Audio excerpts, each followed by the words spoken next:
La semana pasada vimos la primera parte del Salmo 22, hoy vamos a ver la segunda parte y finalizar el Salmo 22. Salmo 22, versículos 22 al 31. Dice así la palabra de Dios, va a aparecer en esa pantalla. Anunciaré tu nombre a mis hermanos, en medio de la congregación te alabaré. Los que teméis a Jehová, alabadle, glorificadle, descendencia toda de Jacob, y temedle vosotros, descendencia toda de Israel. Porque no menospreció ni abominó la aflicción del afligido, ni de él escondió su rostro, sino que cuando clamó a él, le oyó. De ti será mi alabanza en la gran congregación. Mis votos pagaré delante de los que le temen. Comerán los humildes y serán saciados. Alabarán a Jehová los que le buscan. Vivirá vuestro corazón para siempre. Se acordarán y se volverán a Jehová todos los confines de la tierra, y todas las familias de las naciones adorarán delante de ti, porque de Jehová es el reino, y él regirá las naciones. Comerán y adorarán todos los poderosos de la tierra, se postrarán delante de él todos los que descienden al polvo, aun el que no puede conservar la vida a su propia alma. La posteridad le servirá. Esto será contado de Jehová hasta la postrera generación. Vendrán y anunciarán su justicia. Al pueblo no nacido aún anunciarán que él hizo esto. Hermano, déjame hacerte una pregunta. Cuando tú piensas o cuando tú escuchas el nombre de Jesucristo, ¿cuál es la primera imagen que viene a tu mente? Todos nosotros, cuando escuchamos el nombre de Jesucristo, guardamos en nuestra mente imágenes todas relacionadas con la vida y con el ministerio del Señor. Para algunos, el nombre de Jesús evoca la Navidad y la figura de un bebé recién nacido, indefenso, tierno, débil, que nació en medio de animales en un establo. Un bebé que fue traído a este mundo en condiciones totalmente inapropiadas. Para otros, la imagen que se viene a su mente es la de un crucificado, colgando en una cruz. Piensan en un hombre brutalmente maltratado, sufriente, coronado de espinas, humillado y despreciado por todos. Pero ¿saben una cosa? Muy pocos, pero muy pocos son los que piensan en el Señor Jesucristo como el Redentor victorioso que llevó a cabo una gran obra de redención, por medio de la cual miles de millones de hombres y mujeres de todo pueblo, lengua, tribu y nación han sido y seguirán siendo redimidos para la gloria de Dios y reunidos en un solo pueblo que se llama la Iglesia. Muy pocos tienen esa imagen del Señor Jesucristo. Y esa es precisamente, hermanos, la imagen del Señor Jesucristo que nosotros encontramos en el Salmo 22, que comenzamos a estudiar juntos la semana pasada. ¿Recuerdan los primeros 21 versículos? Este salmo comienza describiendo los sufrimientos de Cristo en la cruz del Calvario. Fue escrito por el rey David 1000 años antes de que el Señor naciera. Pero concluye, como acabamos de leer, en un canto de victoria, anticipando sin duda alguna su resurrección. David nos está diciendo en esta segunda sección del Salmo que los sufrimientos del crucificado no serían en vano, y que lo que ha sucedido en la cruz sería publicado a todos los confines de la tierra, de generación en generación, para la salvación de muchos. Estos versículos anticipan la expansión del Evangelio en 3 etapas. Es como 3 círculos, uno más pequeño, uno más grande y otro más grande todavía. Un círculo que se va ampliando. Comienza con el pueblo de Israel, en los versículos 22 al 24. Luego, dice el Salmo, se transforma en una gran asamblea, en una gran congregación que incluye a judíos y a gentiles, en los versículos 25 al 29. Y finaliza que el anuncio se expande hasta alcanzar las futuras generaciones, hasta el fin de los tiempos, en los versículos 30 y 31. Y estas tres etapas, estos tres círculos del anuncio del Evangelio son los tres puntos de mi mensaje de esta mañana. Comencemos entonces, en primer lugar, con el primer círculo, el más pequeño, el Evangelio proclamado a los judíos. Leamos otra vez los versículos 22 al 24.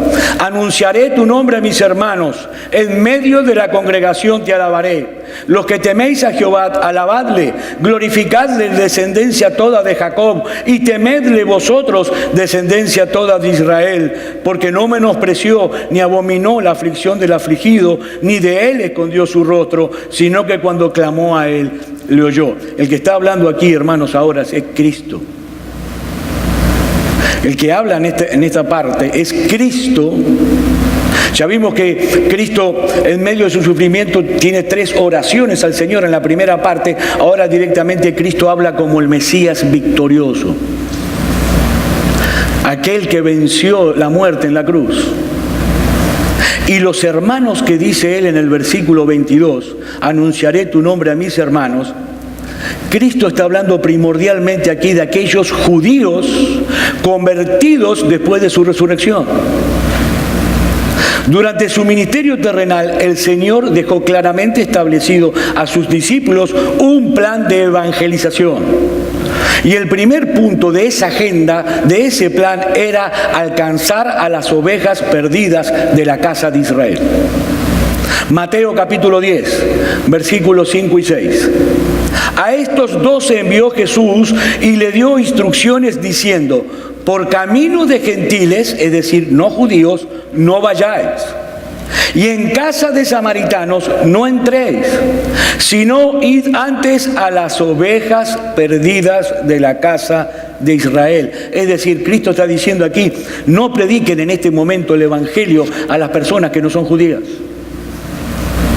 Sin lugar a dudas, el Evangelio debía llegar hasta lo último de la tierra, hasta el último rincón de la tierra, pero debía ser proclamado primeramente a los descendientes físicos de Abraham. Había un plan trazado, perfecto, y el primer punto de ese plan era Jerusalén. Jerusalén. Por eso dice en Hechos capítulo 2, versículos 6 al 8. Entonces los que se habían reunido le preguntaron diciendo: Señor, ¿restaurarás el reino de Israel en este tiempo? Y les dijo: no os toca a vosotros saber los tiempos o las sazones que el Padre puso en su sola potestad, pero recibiréis poder cuando haya venido sobre vosotros el Espíritu Santo. Y me seréis testigo, ¿dónde primero?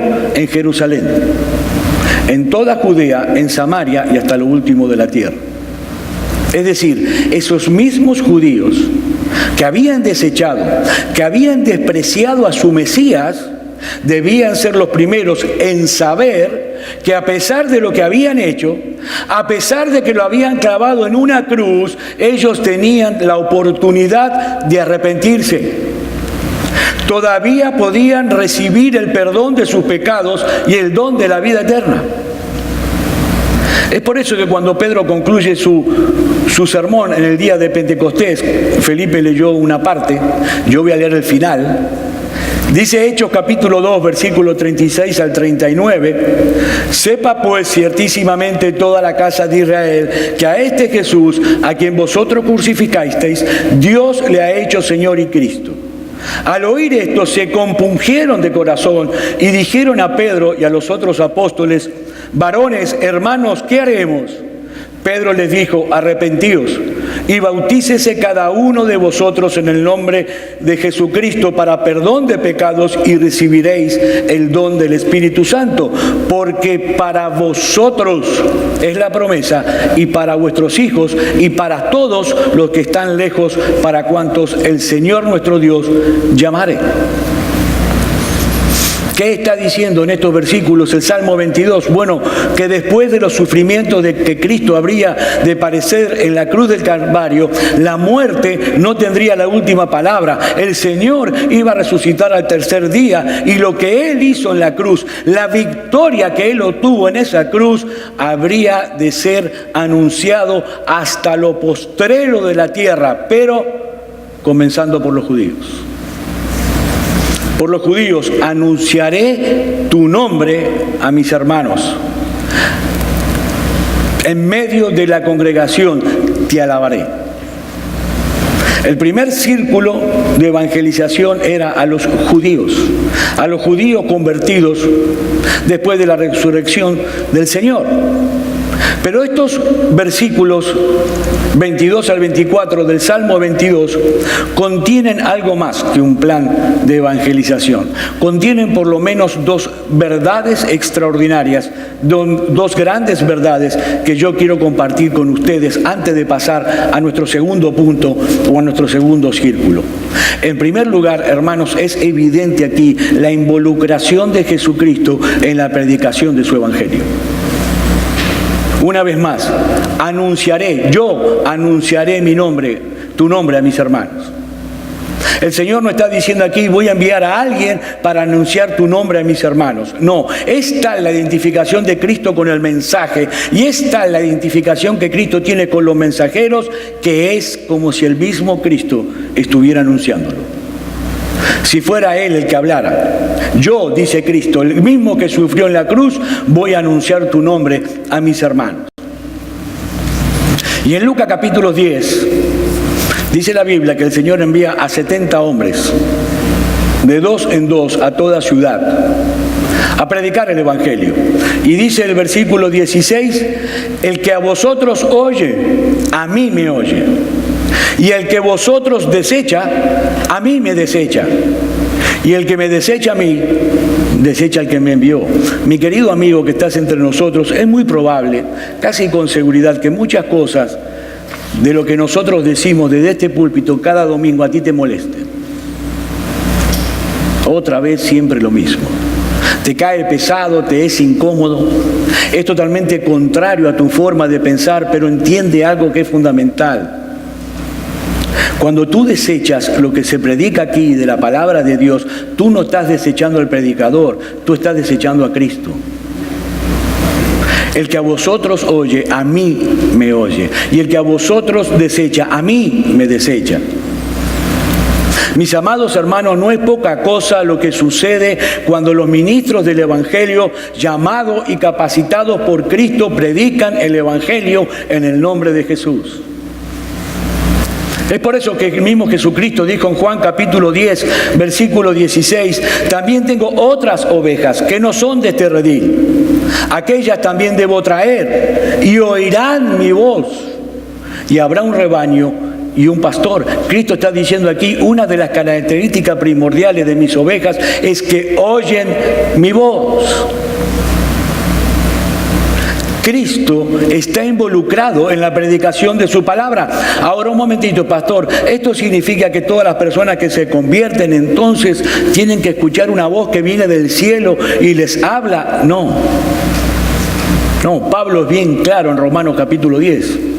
La fe viene por el oír la voz de Cristo, y la voz de Cristo se escucha a través de la predicación de su palabra.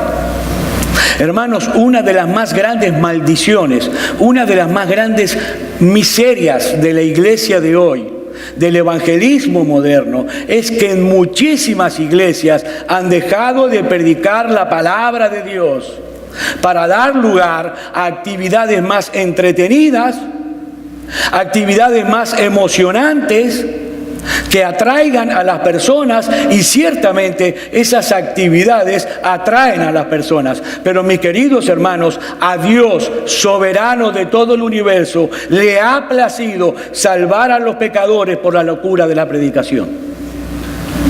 No hay otra manera. No existe otra manera. Eso no puede ser sustituido.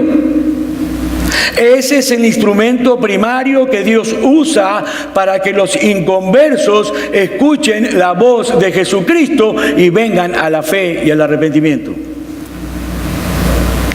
Y esa parece ser la idea que hay detrás del Salmo 22, cuando dice: anunciaré tu nombre a mis hermanos. Es Cristo el que habla en la predicación de la palabra, Cristo mismo. Nosotros escuchamos la voz de un hombre, pero es Cristo el que habla. Y la segunda verdad que contienen estos versículos es la involucración de Cristo en conjunto con su pueblo en adoración. Anunciaré tu nombre a mis hermanos en medio de la congregación. Yo, dice Cristo, te alabaré. Versículo 25, de ti será mi alabanza en la gran congregación. Lo que este texto nos enseña, hermanos, es que cuando nosotros nos reunimos como iglesia, como hoy, en el nombre de Jesús para adorar a Dios, Cristo está diciendo aquí: yo estaré en medio de ustedes. No sobre ustedes, porque hay en muchos lados, muchas iglesias, que el Espíritu Santo de Cristo es como una fuerza que anda volando por el aire y que hay que llamarlo para que venga. Ven, Espíritu Santo, acampa al lado mío, barbaridades. El Espíritu Santo es una persona, la tercera persona de la Trinidad, no es una fuerza. Y si tú eres un verdadero cristiano, el Espíritu Santo mora dentro de ti. Entonces el Espíritu Santo, cuando todos venimos aquí, está aquí. No flotando, está en nosotros. Cristo está en medio de nosotros, alabando con nosotros, no flotando en el aire. El Señor Jesucristo no solo prometió hacerse presente cuando dos o más estén reunidos en su nombre, como dice Mateo 18:20, sino que habitando en nosotros por su Espíritu, Él adora junto con nosotros. ¿Se da cuenta por qué no puede haber ninguno de nosotros que cante así? O que directamente no cante. Hermano, si el Espíritu Santo mora en ti, tú debes cantar en espíritu y en verdad aquí. Con tu corazón puesto en cada estrofa. Porque es Cristo que está adorando al Padre a través de ti. No es un juego lo que hacemos aquí cuando las hermanas cantan y los hermanos tocan los instrumentos. No es un juego. No puede haber gente que cante.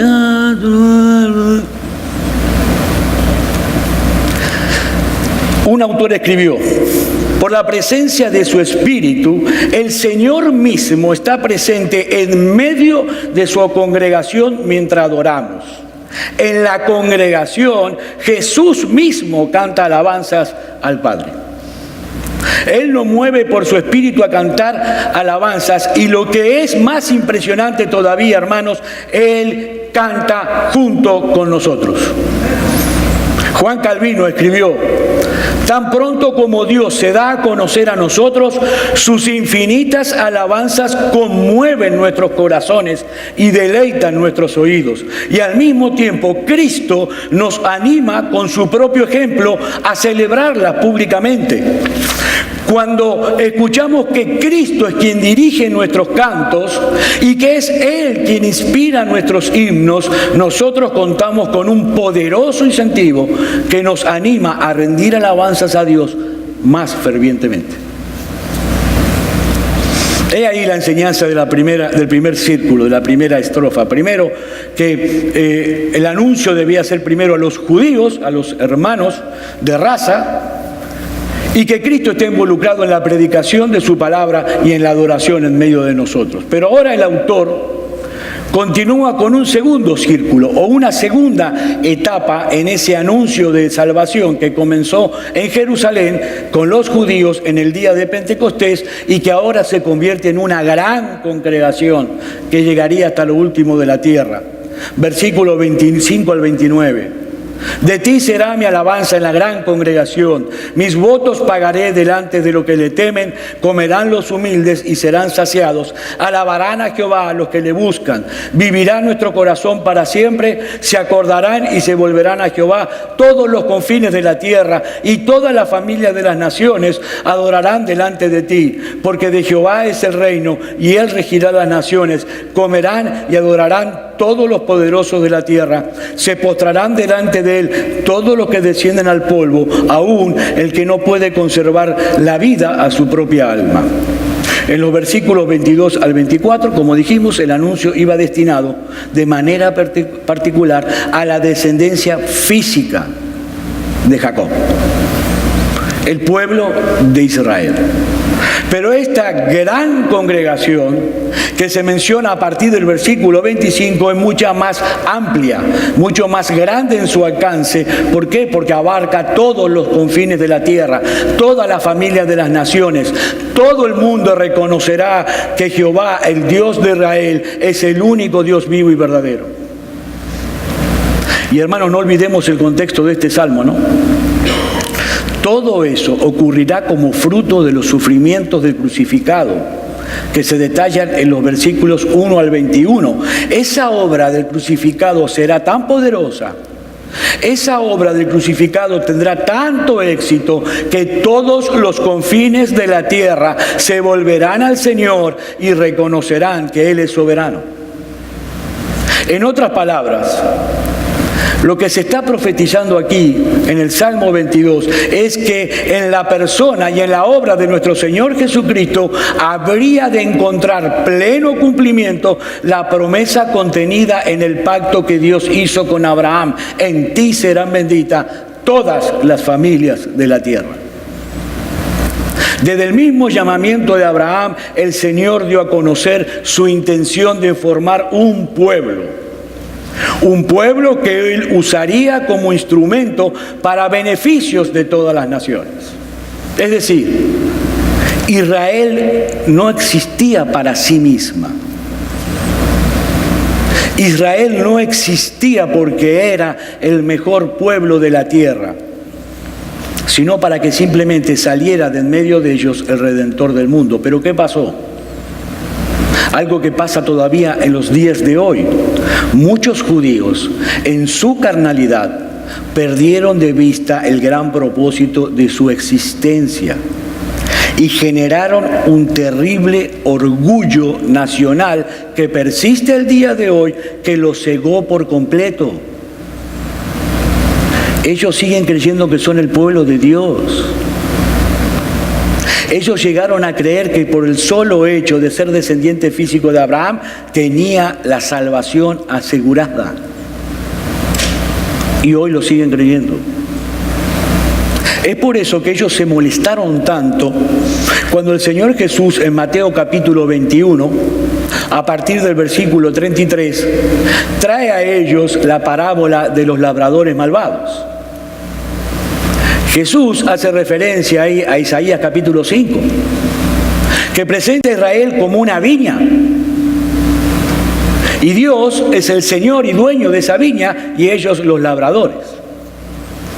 Y en Mateo capítulo 21, Jesucristo, haciendo uso de ese capítulo de Isaías, les dice: ¿sabían ustedes que había un señor que tenía una gran viña y cuidó de su viña?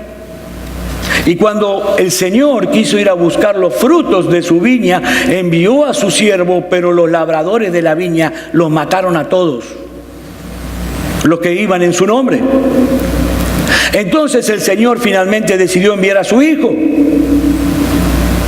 pensando de que los labradores tendrían respeto de él porque era el hijo del dueño de la viña.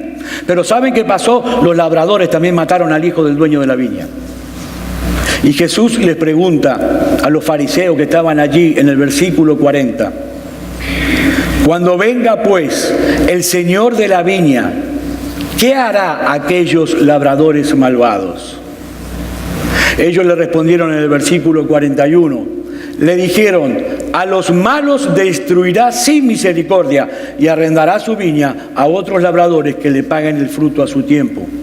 Entonces Jesús le contesta en los versículos 42 y 43. ¿Nunca leísteis en las Escrituras?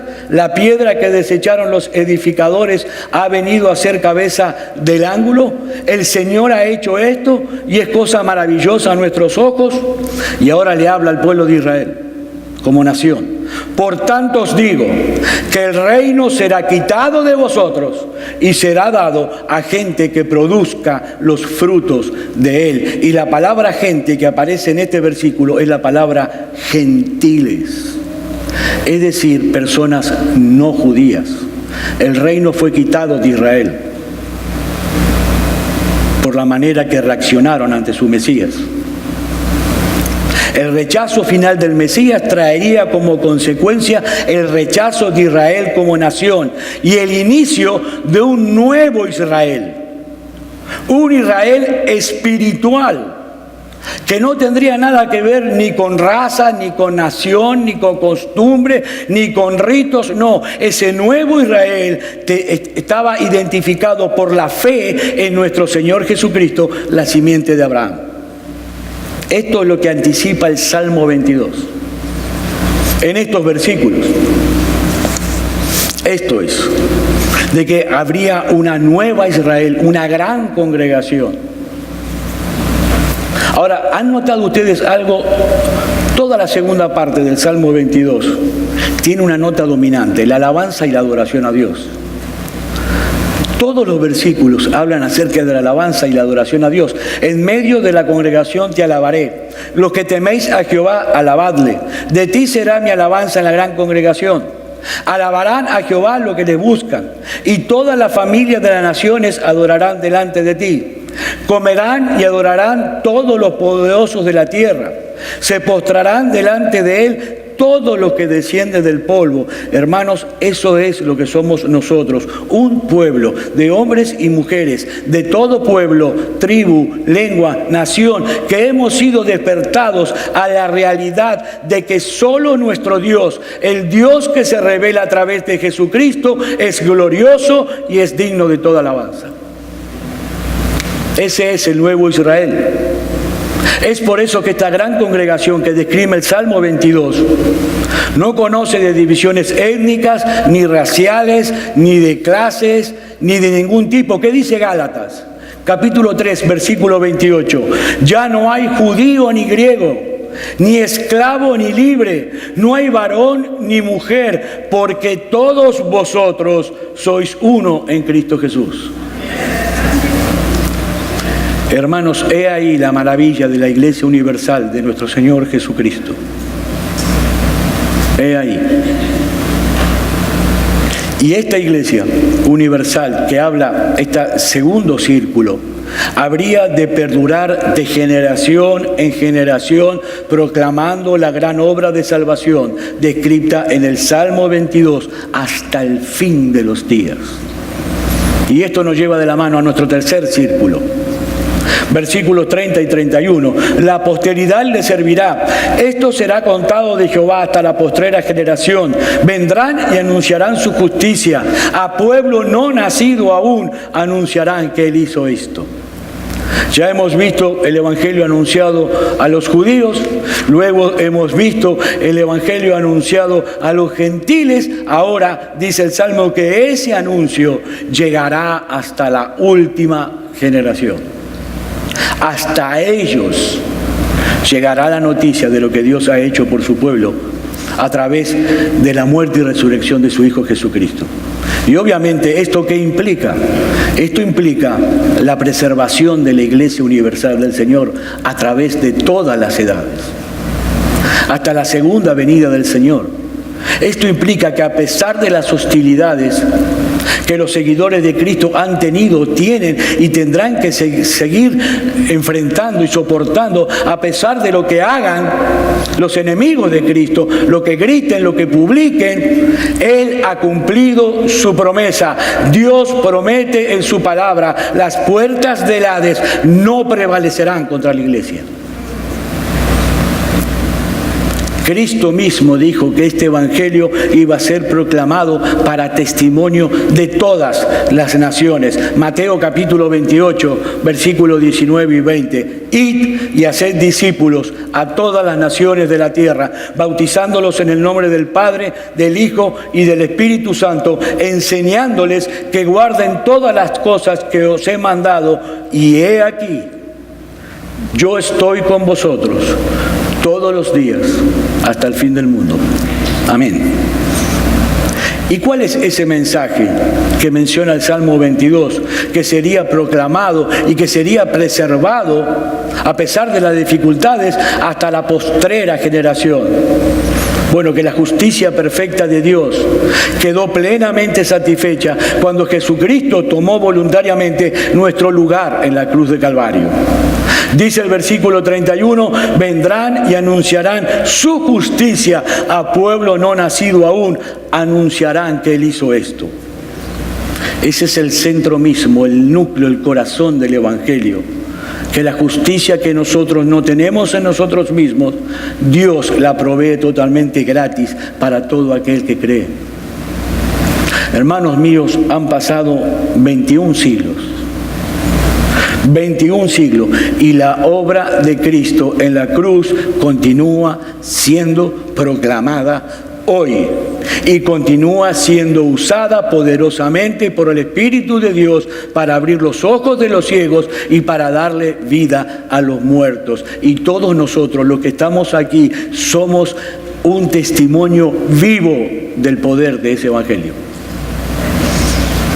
Mis queridos hermanos, tú y yo somos parte de ese pueblo no nacido aún que menciona el Salmo 22.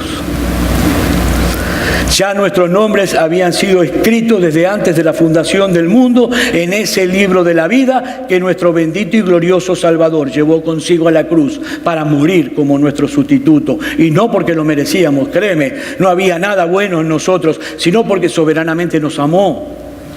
Y en su amor, y en su bondad, y en su misericordia, y en su compasión, no solo murió en la cruz en nuestro lugar y resucitó al tercer día, sino que en su momento nos llamó a cada uno de nosotros eficazmente a salvación. Él abrió nuestros ojos. Él nos hizo ver la basura que es este mundo. Él nos hizo ver la vida vana, inútil, sin sentido que vivíamos. Y nos hizo ver que solo Cristo puede satisfacer el alma de un hombre para que Él sea ahora el deleite de nuestras almas. Y amigo mío, que tú estás aquí entre nosotros hoy sin Cristo, toma conciencia de algo. Dios hoy te ha dado el privilegio, la bendición de poder escuchar el mensaje del Evangelio. Cuando todavía estás a tiempo de volverte de tu pecado, arrepentirte y confiar únicamente en la obra de salvación diseñada por Dios mismo y proclamada en la Biblia para dejar al hombre sin excusas. Y así tú hoy puedas ser salvo de tus pecados. Amigo mío, el mismo Dios ha provisto en Cristo la justicia que tú necesitas. Y sabes una cosa, te lo ofrece libremente en el Evangelio a todo aquel que cree. Amigo, no desprecies el privilegio y la oportunidad que se te ha concedido hoy por la misericordia de Dios. No la desprecies, acógete a esa misericordia. Porque si hay algo que deleita el corazón de nuestro Dios es perdonar a pecadores. Ven a Cristo, ven a la cruz. Ven a Él con un corazón contrito y humillado en arrepentimiento y fe. Allí donde estás, clámale a Él por misericordia. Clámale a Él y seguramente recibirás perdón de pecados y el don de la vida eterna. Porque nuestro bendito y glorioso Salvador es un Salvador compasivo y misericordioso. Vamos a orar.